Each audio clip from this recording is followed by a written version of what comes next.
કોઈ પણ વ્યક્તિ નિસ્વાર્થ ભાવે પોતાના દીકરા કે દીકરીઓને આગળ જતા જોઈએ કે ને, એ બીજું કોઈ નહીં, આપણા માવતર હોય. એનાથી બીજું કોઈ આવો નિસ્વાર્થ ભાવ પોતાના દીકરા કે દીકરીઓ પ્રત્યે રાખી ન શકે. એના માવતર જ એવા હોય કે એમને નિસ્વાર્થ ભાવે એના દીકરા અને દીકરીઓ આગળ વધે, તો એની માં કોઈ એવું ન વિચારે કે આ મારી કરતા આગળ વધી ગઈ. એનો પિતા કોઈ દિવસ એવું ન વિચારે થોડો મારી કરતા મોટો થઈ ગયો, મારી કરતા આગળ વધી ગયો. એને આનંદ થાય, એને ગર્વ થાય, એની છાતી ગજગજ ફૂલે કે આજ મારો દીકરો આગળ વધ્યો છે, મારી દીકરી આગળ વધી છે. આજે આવો ભાવ કેળવનાર હોય તો એ માવતર જ હોય. એટલે તમામ માતા પિતાઓ માટે એકવાર તાળીઓના ગડગડાટથી આપણે વધાવી લઈએ. આપણી વચ્ચે માનનીય ધારાસભ્ય શ્રી કરજ વિધાનસભાના લોકપ્રિય ધારાસભ્ય શ્રી પ્રવીણભાઈ ગોગારી સાહેબ ઉપસ્થિત થયા છે. તાળીઓના ગડગડાટથી એમને વધાવી લઈએ. આવો સાહેબ. આમ તો ધારાસભ્ય શ્રી ગોગારી સાહેબે એવું કીધું હતું કે હું આવું, ગોગારી સાહેબે એવું કીધું હતું કે હું આવું એટલે 5 મિનિટમાં મને છૂટો કરી દેજો. પણ હવે મારું 5-7 મિનિટ મારું પ્રવચન પણ સાંભળવું પડશે. એટલે એકવાર એના માટે પણ જોરદાર તાળીઓ. ખાસ મારે કહેવું છે કે આજે ઘણા આપણે દિવસો ઉજવીએ ને, એમાં આજે કોઈ એક દિવસ છે, કોઈને ખબર છે આજ કયો દિવસ છે? કઈ ડે છે? ડે ખબર છે? ખબર હોય હાથ ઊંચો કરજો. કયો ડે છે? Brothers day. આ બ્રધર્સ ડે છે ને આપણા માટે, જો તો એની મમ્મી કે મને ખબર નથી. આ બ્રધર્સ ડે આપણા માટે, આ બ્રધર્સ ડે એક દિવસ પૂરતો નહીં. હું સૌને પરિવારમાં વિનંતી કરું છું કે આપણી જ્યાં સુધી આપણી જિંદગી છે, ભગવાને જેટલું મને આયુષ્ય આપ્યું છે, આપણા માટે કાયમ બ્રધર્સ ડે, મારો ભાઈ આગળ વધે, મારો પરિવાર આગળ વધે, મારા કુટુંબીજનો આગળ વધે અને છેલ્લે મારો સમાજ આગળ વધે, આવો ભાવ કાયમ કેળવજો. આજના બ્રધર્સ ડેમાં આપણે શું કરીએ? એક દિવસ બ્રધર્સ ડે હોય એટલે ભાઈને આપણે હેપી બ્રધર્સ ડે ભાઈ, એ ભાઈને આપણે કાયમ માન આપવાનું છે. આ ખાલી ભાઈ બહેન પૂરતું નથી, આખા પરિવારમાં, અહીંયા ગોહિલ પરિવારમાં આપણે બેઠા છીએ, જેટલા પણ છીએ આપણે સૌ એક ભાઈઓ છીએ. એ ભાવ સાથે એવી રીતે આગળ વધીએ કે કદાચ મેં થોડીક પ્રગતિ કરી છે, હું થોડોક આગળ વધ્યો છું, તો મારો પરિવાર પણ હારે આગળ વધે ને, તો એ આખા પરિવારનો વિકાસ થશે. નહીતર હું એકલો આગળ વધીશ તો એનો મતલબ નથી. કદાચ એક ભાઈ બહુ સુખી હોય અને બીજા 5 ભાઈઓ જો દુખી હોય ને, તો એ સર્વાંગી વિકાસ ન કહી શકાય. પણ આખો ગોહિલ પરિવાર હિલોળે લેતો હોય અને એવી રીતે ક્યારેક કોઈક દુખિયારો હોય, કોઈકને પીડા હોય, તો સમસ્ત ગોહિલ પરિવાર ભેગો થઈને એકવાર નક્કી કરે કે આ બ્રધર્સ ડે માત્ર એક દિવસ પૂરતો નહીં, આપણો જ્યાં સુધી જીવન ભગવાને આયુષ્ય લખ્યું છે ને કાયમ માટે આપણો બ્રધર્સ ડે છે. અને આવો ભાવ કેળવશું ને તો એક વાત મનમાં લખી રાખજો, મને એક વાક્ય બહુ ગમે છે, શ્રી કૃષ્ણ સદા સહાયતે. શ્રી કૃષ્ણ સદા સહાયતે. તમે હારા ભાવ સાથે મેદાનમાં આવો ને એટલે કાળિયા ઠાકરે કીધું છે કે તું એક ડગલું આગળ વધ, કંઈક સારું કરવા માટે આગળ વધ, તો હું 1000 ડગલા આગળ વધવા તૈયાર છું. કાળિયો ઠાકર હંમેશા મદદ માટે તૈયાર છે, પણ આપણે એના માટે આગળ વધવું પડશે. આજનો સમય એવો છે, પરિવારમાં 5 જણા હોય, હાનના સમયે 10 વાગે જો કોઈના ઘરમાં જાય, આ સત્ય ઘટના કહું છું, કોઈના પણ ઘરમાં જાય, ઘરમાં 5 જણા હોય તો 5ના હાથમાં મોબાઈલ હોય.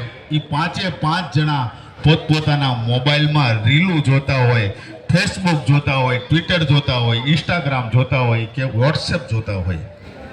પરિવારમાં 5 વ્યક્તિ લોકો હોય ને, એને અંદરો અંદર ચર્ચા કરવાનો ટાઈમ નથી. દુનિયા હારે વાતો કરતા હોય કે ફલાણા જગ્યાએથી ને એને પોસ્ટ મૂકી છે, અમરેલીથી પોસ્ટ આવી છે, પેલા પણેથી એવી પોસ્ટ મૂકી છે, દિલ્હીમાંથી આવી પોસ્ટ મુકાણી છે, ઓલી બેને આવું સ્ટેટસ મૂક્યું છે, મારી બેનપણીએ આવું સ્ટેટસ મૂક્યું છે, પણ આપણા પરિવારના સભ્યોનું શું સ્ટેટસ છે ને એ આપણે જાણતા નથી.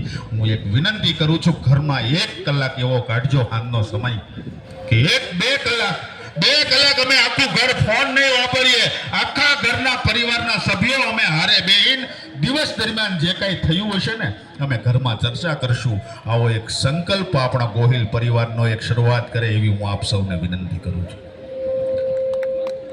બીજી એક વાત કેવું છું કે અહીંયા હમણાં ઇનામ લેવા આવ્યા ને એમાં દીકરીઓ બહુ વધારે હતી. જોયું ને બધાએ? છોકરાઓ કરતા દીકરીઓ વધારે હતી, એટલે દીકરીઓ માટે એકવાર તાળીઓના ગડગડાટથી વધાવી લઈએ. બીજું કે છોકરાઓ પણ થોડાક હતા એટલે એના માટે પણ આપણે તાળીઓ વગાડી દઈએ. પણ હું એક વાત કરું છું કે જેટલા પણ ડોક્ટર લાઈનમાં ઘણા બધા વિદ્યાર્થીનીઓ અને છોકરાઓ, ભાઈઓ, દીકરા દીકરીઓ હતા, એક એવો આજથી આયોજન કરો, કોઈ એક વ્યક્તિ એવો બીડું ઝડપે કે આપણા પરિવારના પ્રમુખ છે ને મનુભાઈ દેપલા વાળાને ત્યાં આ જેટલા ડોક્ટર લાઈન ભણે છે એક દિવસ એનો સમય લઈને નક્કી કરો, એ એના માટે ખાલી ચા પાણી નાસ્તાની વ્યવસ્થા કરશે.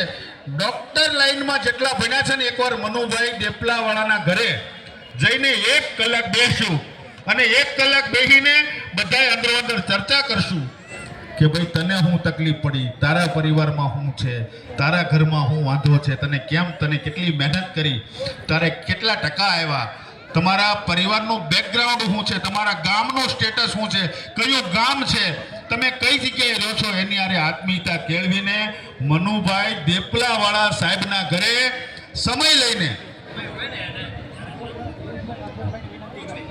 કોઈ એક વ્યક્તિ, ભાઈ કે બહેન, દીકરો કે દીકરી, કોઈ આ એક વ્યક્તિ બધાને જેટલા અહીંયા વિદ્યાર્થીઓ ઇનામ ડોક્ટર લાઈનમાં લેવા આવ્યા હતા, કોણ જવાબદારી લેશે ભેગા કરીને જવાનું? મનુભાઈનો સમય લઈ લેશું. જવાબદારી કોણ લેશે? તમે નહીં, જે વિદ્યાર્થી ભણતો હોય ને એ જ કરશે.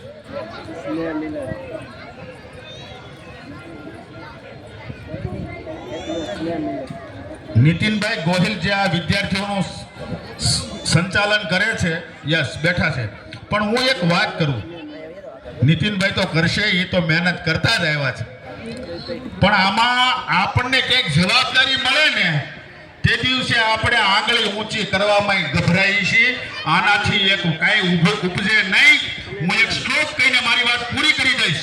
વિદ્યાર્થી મિત્રોને હું એમ કહેતો હોય, ખોખારો ખાઈ કહેતો હોય કે તમે આવો અને ભેગા થાઓ, અને તમે ભેગા થવા માટે એક જવાબદારી ન સ્વીકારો તો એ દુઃખની વાત છે.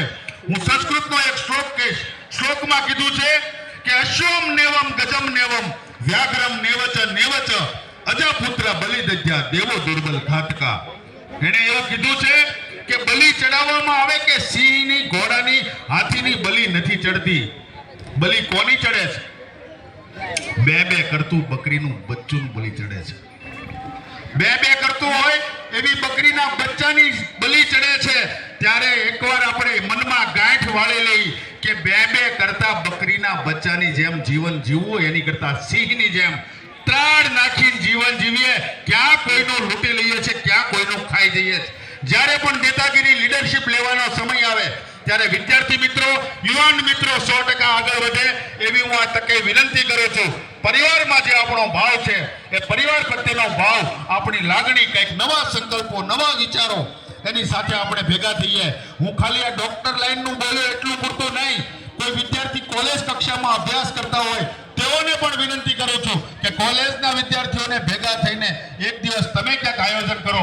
મારું ઘર 24 કલાક ખુલ્લું છે, તમે આવશો, બધી વ્યવસ્થા હું કરીશ, પણ તમે એક દિવસ આવા આયોજનો કરો જેનાથી પરસ્પર આત્મીયતા વધશે, પરસ્પર એકાબીજાની ખબર પડશે, એકાબીજાના સુખ દુઃખની ખબર પડશે, એકાબીજાના ભાવની ખબર પડશે, અને આવી રીતે બધા ભાવથી આપણે રહેશું તો કાળીઓ ઠાકર આપણને મદદ કરશે અને આપણા દીકરા દીકરીઓમાં કંઈક તેજસ આવે.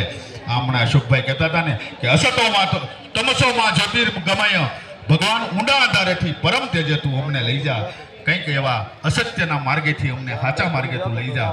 પણ પરિવાર માટે આપણો સમય ફાળવી અને આપણા સૌના દીકરા અને દીકરીઓ પ્રત્યે છેલ્લી વાત કે આપણે રીલ નહીં, મોબાઈલમાં રીલ નહીં, રિયલ લાઈફ બનાવો અને એવી રિયલ લાઈફ આપણે સૌ ભેગા મળીને બનાવીએ કે આપણો સમાજ પરિવાર અને આપણે પોતે આપણે ગૌરવ લઈ શકીએ એવું કામ કરીએ એવા ભાવ સાથે ખૂબ ખૂબ આભાર. ભારત માતા કી જય.